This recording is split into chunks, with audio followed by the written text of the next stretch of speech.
First story is titled, Am I the a-hole for firing my son? I'll get straight to the issue. My male 43, 17-year-old son Adam has been trying to become independent and preparing to move to college, but was struggling to find a job. I own a private warehouse as a side job to earn a living, so my wife suggested I hire my son to work at the warehouse. Moving boxes, bringing workers lunch, helping with cleaning, that kind of stuff.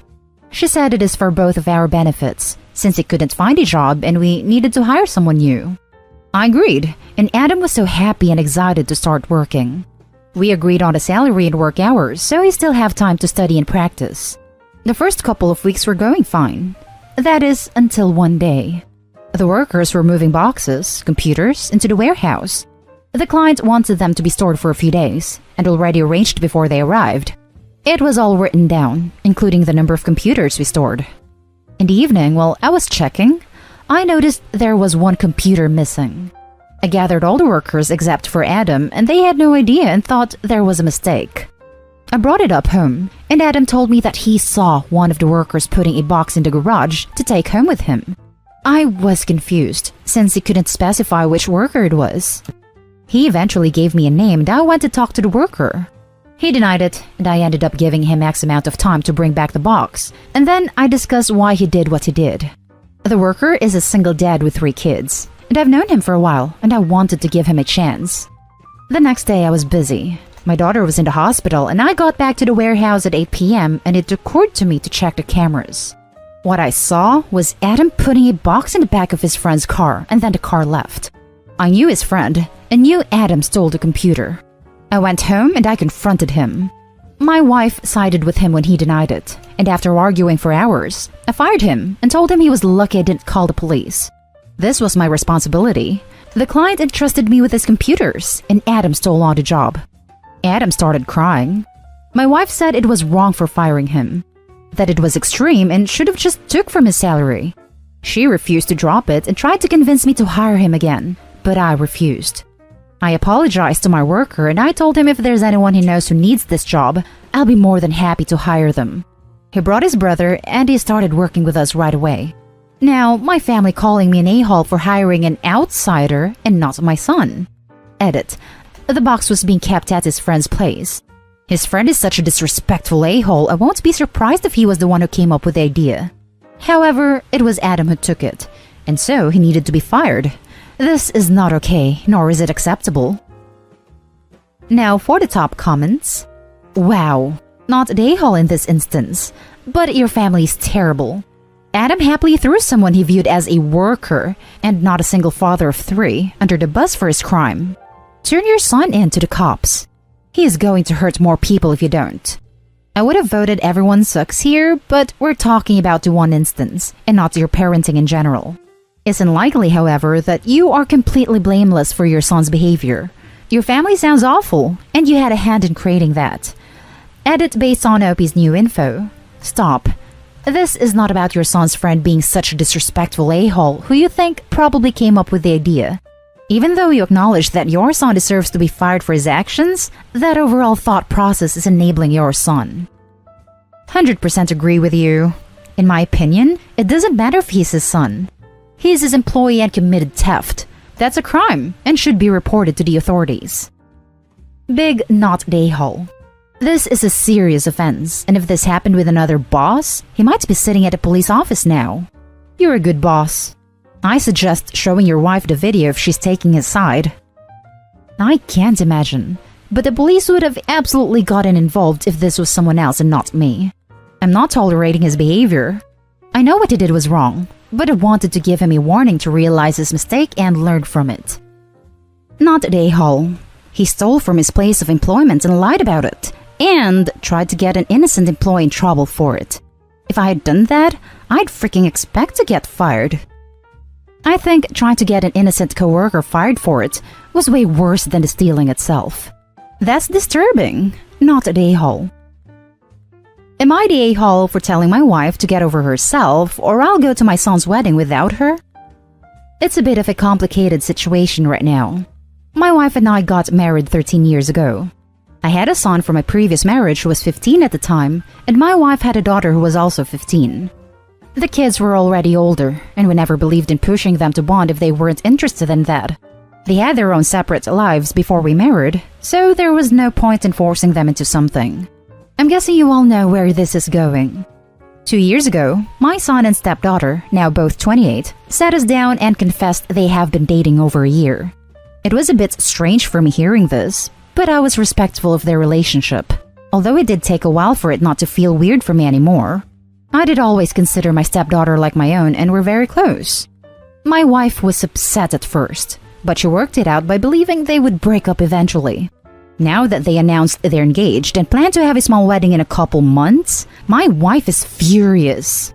All phone calls to her daughter have been my wife demanding they break up and keeps telling her it's not natural. This has upset them both, and my wife declared she's not going to their wedding. We had a huge fight because I couldn't believe she would refuse to go to her own daughter's wedding over this. It's not like this came out of nowhere.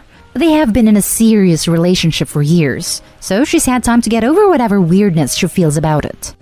I finally told her that she needs to get over herself, and if she refuses to go, then I will simply go without her. She's now mad at me for not having her back on this, and acting like what she feels doesn't matter. My wife says she's allowed to not approve of their marriage, and as her husband, she thought I would have her full support on this, so she feels in a way betrayed that I'm not taking her feelings into consideration. But it's also my son's wedding, and I would never miss it. Things are very tense, and she's still telling me she's hurt by my actions, and that I would willingly go to something she's not comfortable with. I'd like to know if I'm being the a-hole for perhaps being too dismissive of my wife's feelings about this. I understand why she feels weird, but like I said, she's had time to get over it, so I don't know. Now for the top comments. Not the a-hole. Offer to divorce her so the kids' relationship isn't weird anymore. My wife demanding they break up and keeps telling her it's not natural. This is the part that amuses me. It's not like they're biologically related, and they didn't grow up together, so there was likely never a sibling dynamic. If anything, when you put two horny and related teenagers together, things are probably going to happen. Not the a-hole. Yes, your wife is allowed to disapprove of this relationship, but it also means that you are allowed to approve of it. Same rules for everyone. She's projecting her behavior onto you. She doesn't care about your feelings and dismisses them since they don't agree with her. I don't fully understand the issues your wife has, to be honest. It's not natural. They aren't related in any way. They met when they were 15, old enough to make their own decisions. Even though they weren't pushed to be step-siblings, my wife and I still viewed them as our children. My son became closer to her and they had a friendly relationship before this. Same goes for my stepdaughter and I, but neither of them formed that type of familial bond with each other. To her, they're both her children, so that's why she finds it strange and unnatural. Next story. Am I the a-hole for lying in my therapy sessions because I knew my mom was eavesdropping? So I, female 18, live at home with my mom, dad, and siblings. With past events, I've started seeing my therapist again. My mom is kind of controlling and hates that she hasn't been able to sit in my doctor's visits/therapy sessions since I was 16. With that being said, me announcing I'm seeing my therapist again but through video calls, my mom has been trying to find ways to destroy my electronics, so I'm forced not to see a therapist. The last 2 months, I've noticed anything I mentioned in my therapy sessions, she would suddenly bring it up in conversations.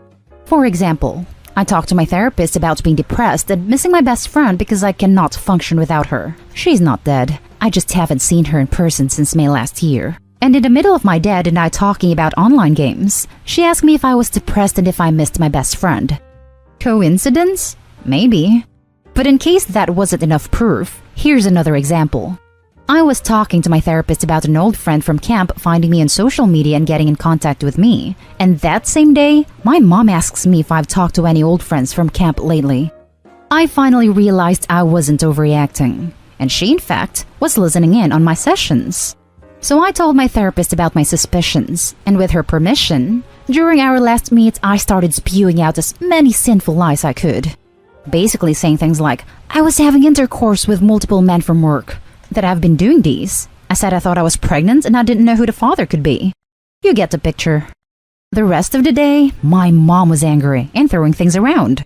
Finally, during dinner, she broke and started calling me names and expressing how disappointed she was in me and how I've turned into such a disgusting person. I asked how she could have known, as I've only told my therapist, which forced her to come clean and listening in. Only after she admitted to it, I came clean about lying about the whole thing.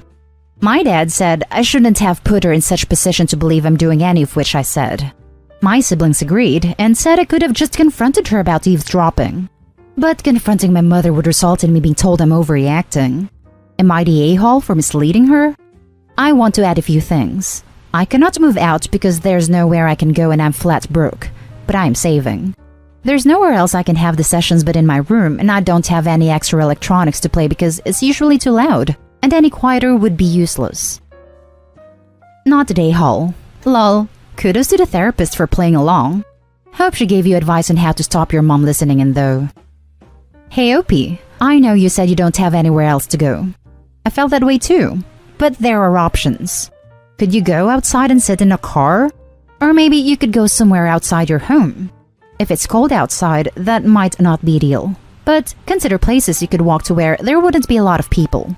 Definitely look into headphones and talk to your therapist about this.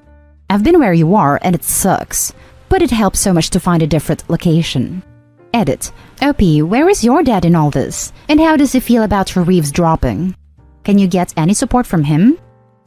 Not the a-hole. Your mom is crossing major boundaries. Your dad is enabling her. I hope you can find a way to restore your therapy sessions properly. Not the a-hole. Can you set up the session where you have headphones to listen to your therapist, but you type your side so she doesn't hear? The last story is titled, Am I the a-hole for refusing to give my ex her mother's ashes? So I get the title sounds like an immediate yes, but hear me out. I grew up in a small town in New South Wales and met a girl we'll call Emily in primary school. We instantly became friends, and because of a rough home life, I was at her house constantly and her family became like a second family to me. I was there when her dad died and when her little sister Carol was born. I wasn't in the room, lol. I got on especially well with her mother Greta, since I never really had one. Toward the end of high school, me and Emily started dating and decided to get married when we were both 20. However, we soon found out that we wanted different things in life. Emily wanted to go out from our small town and make a name for herself, whereas I just wanted to live here, work, and have a simple life. We eventually decided to get divorced, and Emily moved away. I stayed friends with Greta and visited often, since she lived alone and we had a weekly family game night. However, Emily became more and more harder to contact, and didn't visit nearly as much as she said she was going to. Greta eventually got breast cancer and went through 2 rounds of chemo before dying from it. This went on for a year and a half and Emily visited 3 times. She lived 3 hours away, but still.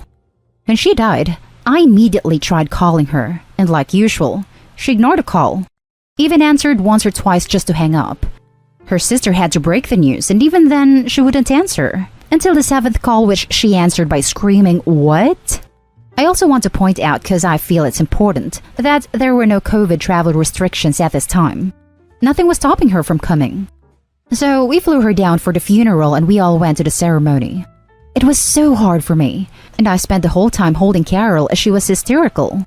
I gave a eulogy and so did Carol, but had to stop halfway through because it was too much. We then went to hear the will get read. Greta left girls the home and its contents, which Emily agreed to just give to Carol. And I was surprised because Greta bought a used school bus off her uncle in Broken Hill and left it to me in the will, as I always talked about converting one into an RV. He had even driven it down for me and was at my house right now. Then came the big surprise. I was left Greta's ashes. Emily freaked out and said that it should go to her since I wasn't even part of the family. I disagreed, as I had been around way more than her and had helped Greta through her recovery as well as everything else. Carol took my side, and Emily stormed out. Me and Carol decided to spread her ashes in the river, which was her favorite place in town, as she walked along it with her dog. We told Emily, but she just went back to her house and refused to be part of it. We decided to wait for her, and told her that she has a year to change her mind, and we're just going to spread them after that. I'm pretty confident that I've done the right thing, but I have a bad feeling in my gut about it all. Am I the a-hole?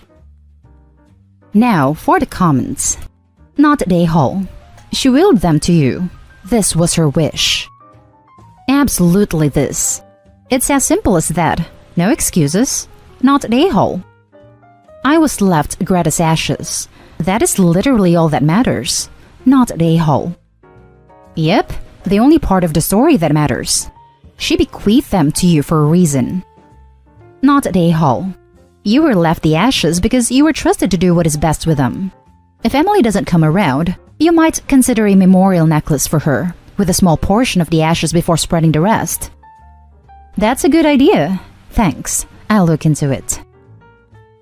And that's the end of this video, folks. As always, leave a comment and hit like and subscribe. And if you want more of this content, turn your notification on to get updated on the latest videos. And I'll catch you in the next one. Stay safe.